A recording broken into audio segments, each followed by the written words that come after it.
परिस्थिती इतकी नाजूक होती महाराज. एकेकाळी जातीय पगडा इतका विचित्र झालेला होता, इतका विचित्र झालेला होता. त्या काळात विशिष्ट प्रकारच्या लोकांना कोणाच्या दारात जाणं परवानगी नव्हती. चोखोबराय नाल्या उपसायचं काम करायचे, गल्ल्या झाडायचं काम करायची, तुमची आमची मेलेली जनावरं बाहेर नेऊन टाकायची आणि तुमच्या आमच्या मुलामुलींच्या लग्नातल्या कार्यक्रमातलं जळतण सरपण 2.5 किलोच्या कुऱ्हाडीनं या पिंजरा हलायचा, त्यांचा फासोळ्याचा पिंजरा हलायचा आणि खंटाळ लाकडं फोडून आपल्यासाठी स्वयंपाकासाठी इंधन तयार करायची. ही कामं माझ्या चोखोबरायची होती. आणि चौथं काम होतं, चोखोबरायला गौंडी काम येत होतं, बांधकाम सुद्धा करायची. त्या बांधकाम करत असतानाच मृत्यू पावला, मंगळवेड्याची भिंत बांधत असताना. असा निष्काम साधू, पवित्र साधू, प्रसादात जन्माला आलेला साधू. चोखोबरायचा जन्म प्रसादातला आहे. चोखोबरायचे आजोबा रानोबा नावाची व्यक्ती एका श्रीमंत माणसाची आंब्याची डाल घेऊन जायची पंढरपूरला. आता चोखोबरायची समाधी आहे, त्या समाधीच्या अलीकडे डाल ठेवायची, पुजाऱ्याला आवाज द्यायचा, त्या आंब्याच्या डालीवर पाणी टाकायचं ना आंबे धुवून पुजाऱ्यांमध्ये न्यायचे. चोखोबरायचे वडील शूद्र होते म्हणून, चोखोबरायचे वडील शूद्र होते म्हणून. सांगा एक मुद्दा, एकादशी कोणाचे लोक धरतात? हिंदूचे का मुसलमानाचे? हिंदूचे. आणि केळी सफरचंद कोणी किती आहे? मग एखाद्या केळात एकादशीच्या दिवशी सतारभाई निघला का?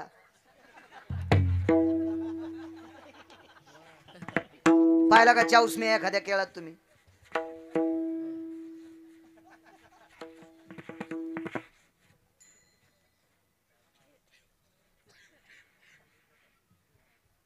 चला, चोखोबराने आणलेली आंब्याची डाल धुवून नेत होते. किती निषेध असेल. पण 35व्या वर्षी चोखोबरायच्या वडिलांना आणलेली आंब्याची डाल धुवून नेते. 35व्या वर्षी काय मालकात जागरूकता आली. एव्हा वरून वैभव दिसते म्हणून मोठं नाही म्हणायचं. मी मगाशी सांगितलं 1400 रुपयाचे बिस्किट कुत्र खाते ते वैभवशाली आहे. 1,28,00,000ची गाडी. मी काल वारीला गेलो, आमच्या ड्रायव्हरचा उसला अवघड चालू होती म्हणून मी रेल्वेने गेलो, चांगल्या डब्यात बसून गेलो, तुमच्याच पैशावर. रेल्वेला उतरलो, आमच्या एक जणांकडून निरोप कळाला, बाळू महाराज रेल्वे स्टेशनला उतरलेत. मला एक गाडी घ्यायला एक माणूस आला, त्याच्याकडे 1,18,00,000ची गाडी होती. स्टेरिंगवर तो बसलेला होता आणि त्याच्या सीटवर कुत्र बसलेलं होतं. माझ्यावर प्रेम करणारा डॉक्टर आहे तो, पण त्याच्या सीटवर कुत्र बसलेलं होतं. कुत्र किती नशिबवान असन कुत्र. 1,18,00,000च्या गाडीत बसले आणि गिरगावकराला घ्यायला स्टेशनला आले. कुत्र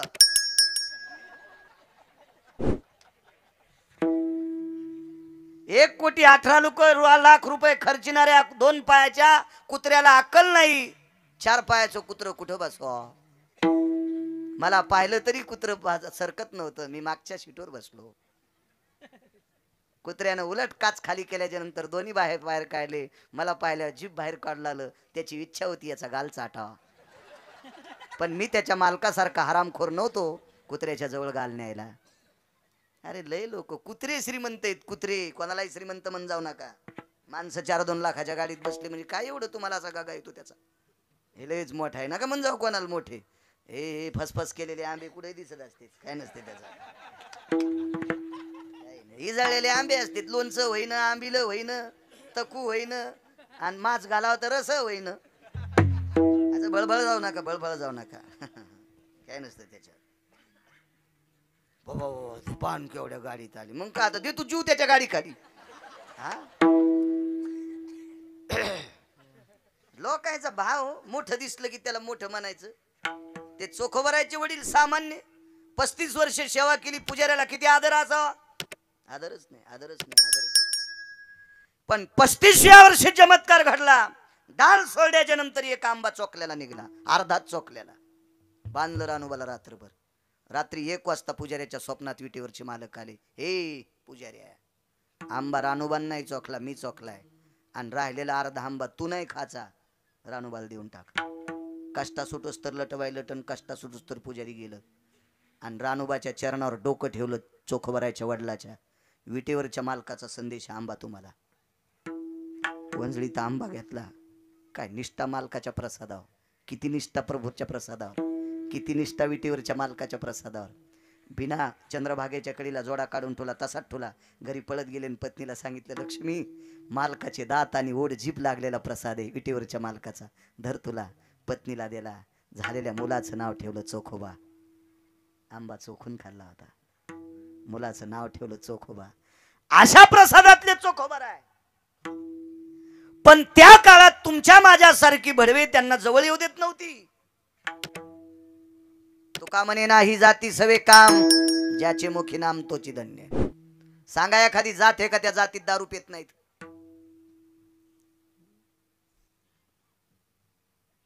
जामदे नावाचं गाव आहे. एखाद्या वेळेस तुम्ही गेला असताल.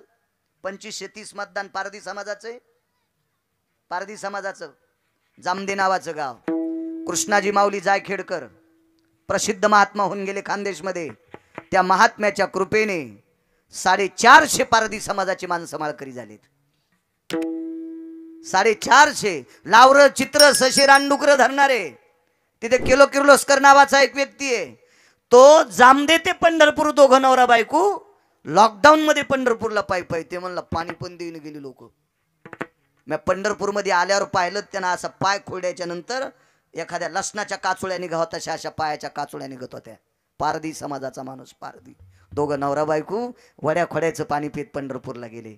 काय कोणाला नाव ठेवता? हे पात्रता नाही आपली दुसऱ्याला नाव ठेवण्याची. दुसऱ्याच्या सोन्याच्या शिवळा होत्या. चोखोबारायच्या मेहुण्याच्या बैलगाडीला सोन्याच्या शिवळा होत्या. एक जण म्हणलाय, बाळू महाराज कशातलं सांगत असेल? अरे नालाय का, मी जर माया सासरवाडीतलं वर्णन केलं तर तुला डबा उठावा, तू ह्या पोटात डबा उठावा. संतांचं वर्णन केल्यावर काय मुंग्या लागावा? हा, संतांचं वर्णन केल्यावर काय काय मुंग्या लागल्या पाहिजे, आहे का नाही? किती मोठा आदर्शवाद आहे. अहो हे संत आहेत म्हणून आपण आहेत. काही काढतात. वाचायचं दोंग नाही. कशात सापड? तुरीच्या पाट्यात गवसलं. वाचत जाय वाचत जाय.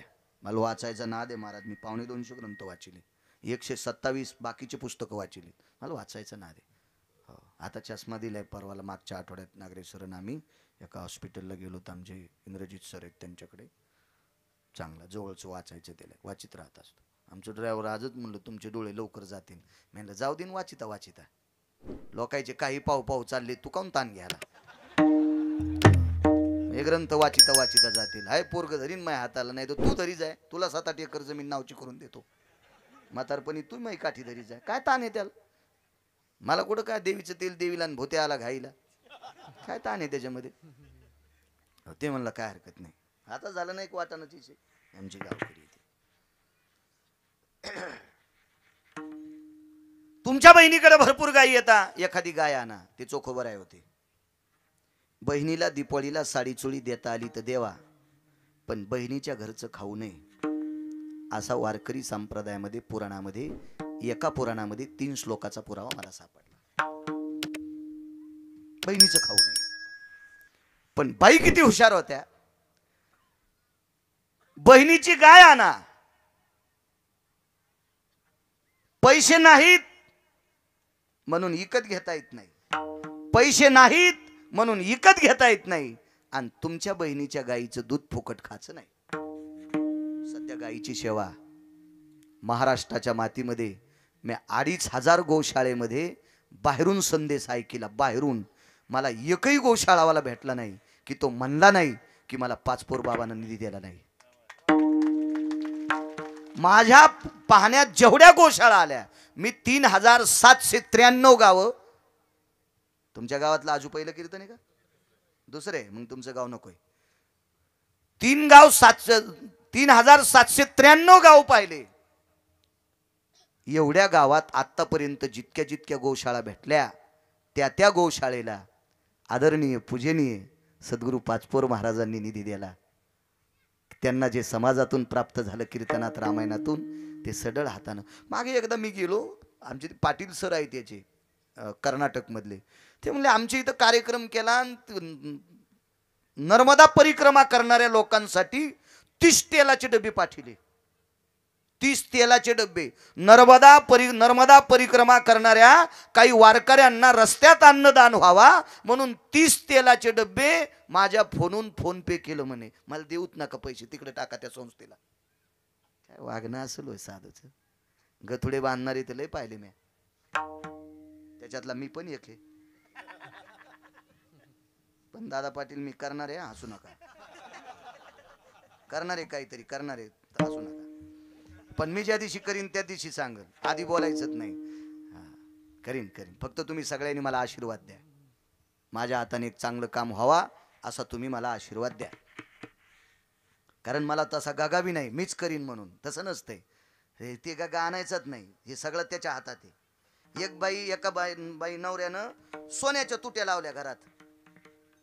अर्जुन भाऊ सोन्याच्या तुट्या, पैशावालं होतं ते, सोन्याच्या तुट्या लावल्या. आणि बायको म्हणली मा याच्यातून पाणीच येईन. ते म्हणला येडपटेस काय, वरचा कॉक ढिला कर ना. वरच्या टाकीचा कॉक ढिला केल्यावर त्या तुट्यातून पाणी आलं. तसं या तुटीचा कॉक पंढरपुरात आहे, त्यानं जर बंद करून टाकला तर सकाळी संदेश येईल गिरगावकर गेला. नाही तुमचे बी बटणं दाबणार आहेत, तुमचे काही लोखंडाचे नाही तर दबनत ना, पण तुमचं एक दिवशी माझ्या मागं दाबणारच आहे ना. लय ना काही करू, त्याच्यामुळं गगा नसोय आपल्याला, त्यानं करून घ्यावं आपल्याकडनं अशी माझी इच्छा आहे. काम आहे ते करावं, ते देवानं करावं आणि ते तुमच्या सगळ्यांच्या आशीर्वादाने पूर्ण व्हावं अशी तुमच्याही चरणी प्रार्थना. गाय विकत घ्यायची नाही, पैसे नाहीत, आणि गाईचं दूध फुकट खायचं नाही. चोखोबर आहे म्हणले, कोड्यात कशी बोलायली. ऐका ना, गाय आणायची, वासरू आणायचं, आपल्या बाळाला दूध होईल आणि दूध पिल्याच्या नंतर बाळ मोठं होईल. बाळ मोठं झाल्यावर गाय आणि वासरू तुमच्या ताईची वंशाची परत करू, आणि तुमच्या ताई म्हणतील तोपर्यंत त्या ताईच्या घरचं काम मी करीन. भांडे असतील, धुणी असतील, सडा सारवण असेल, सगळं करीन, सगळं करीन. मग चोखोबर आहे, एक पुरावा आहे त्याच्यासाठी. संसाराचे भय धरोनी मानसी, चोखा मेहून पुरीशी जाता झाला. काय भीती होती संसाराची, लेकरू वाचावा. देवा तुला मागितलं नव्हतं ना, मग दिलंस ना. मारण्यासाठी दिलंस का, अपमान करण्यासाठी दिलंस. संसाराचे भय धरोनी मानसी, चोखा मेहून पुरीशी जाता झाला. आणि मेहुणा राजा नावाचं गाव तिथपर्यंत आले. बहिणीने पाहिल्याबरोबर पाय धुवायला पाणी दिलं. शेतातनं मेहुणे आले, घोड्यावरून खाली उतरल्याबरोबर आपल्या बायकोच्या भावाच्या पाया पडले. तर चोखोबर आहे, पाय झाकू लागले फाटक्या धोत्रानं. नको म्हणे भाऊजी. तर 450 एकरचा मालक काय म्हणत होता, भोजेकर बाबा आम्ही फक्त 2 पैशानं मोठे आहेत, आम्ही फक्त 2 पैशानं मोठे आहेत, तुम्ही इतके मोठे आहात. या जगातले किती दिवस वाचवायचे तर कोण्या दिवशी मळ्यात नेऊन फुकायचेत, हे ज्याच्या हातात आहे त्याला जगाचा बाप म्हणतात. आणि तो जगाचा बाप तुम्हाला बुक्का लावायला येतोय. इतके मोठे चोखोबर आहे. चोखोबारायचं भजन संपलं की मृदंगाचार्य महाराज विश्वाच्या पाठीवर एकाच व्यक्तीला बुक्का लावला, तो फक्त चोखोबारायला लावला. विटेवरच्या मालकानं बुक्का लावायला येत होते. आणि एवढ्या मोठ्या श्रीमंत माणसाचे पायिकात, म्हणून तुमचे पाय धरू द्या, आमचं बरं होईल. याला म्हणतात नातं. बरं का, आपल्याकडं तसं नाही. श्रीमंत पाहुणा आला की मुळवाटी, त्याच्या पोरा सोरायला नोकऱ्या असल्या की मुळवाटी, आणि गरीब पाहुण्याला अ रामा पुढच्या रविवारी बाब्याचं लग्न आहे, ध्यानात हे का नाही. अरे सुंबळ्या तो सांगितलंच नाही ना. गरीबाला फोनवर सांगायला बर का, आणि मोठ्याला म्हणतो बर का हाजरी लावा बरं, माझ्या लेकरायला आशीर्वाद द्या बरं का. आणि अशा माणसाला म्हणायला त्यानं बापजी तारात ढकलला होता. फक्त तो पैशावाला आहे म्हणून तो आशीर्वाद, त्याचे आशीर्वाद लागत असतात का सुंबळ्या तुझ्या पोराला. आणि गरीब पाहुणा असला की धनवंताला की सर्व मान्यता आहे जगी. तेव्हा बोलणं लय सोपं असतंय. नाही आपलं लय मन मोठं आहे. कशाचं मोठं आलंय सुंबळ्या, खपक्या पाहिले की दिसत तू असा लव करी तू, आणि गरीबायला शपटा हानीत नाही, आणि नुसता तोंडान सांग तू लय मोठं मोने. कोणी कोण मोठा आहे तू, विठाला विठाला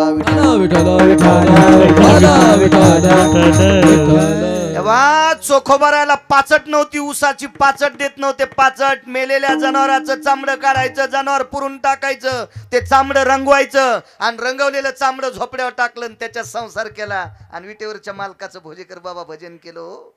आणि तशा परिस्थितीत राहणारा सोन्याच्या शिवळा बैलगाडीला असलेला मेहुणा साष्टांग दंडोत घालीत होता. याला म्हणायचं पारख, याला म्हणायचं पारख.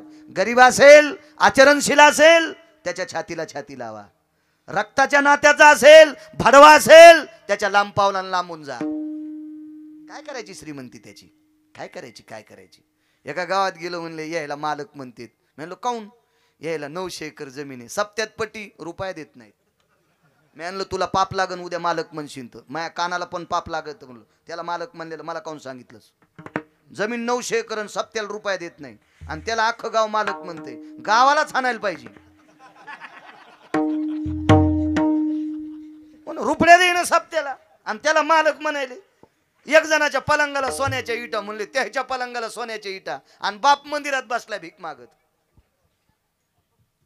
काय करायचं? देऊतले मालक मायबापाची सेवा करणाऱ्याच्या पाया पडतात. नमोता या माता पित्याचे पालन आणि नमोत्या वचन सत्यवदे. खरं बोलणाऱ्याच्या आणि आई वडिलाची सेवा करणाऱ्याच्या तुकोबराय पाया पडतात. चला दर्शन घेतलं. मागा वाटत नव्हतं हो बोजेकर बाबा, पण बहिणीनं काय विचारलं? बैसोनी एकांत पुषे गुजमात वहिनी शमवंत आहेत की. ह्या अभंगाचं पुढचं कडवं आहे.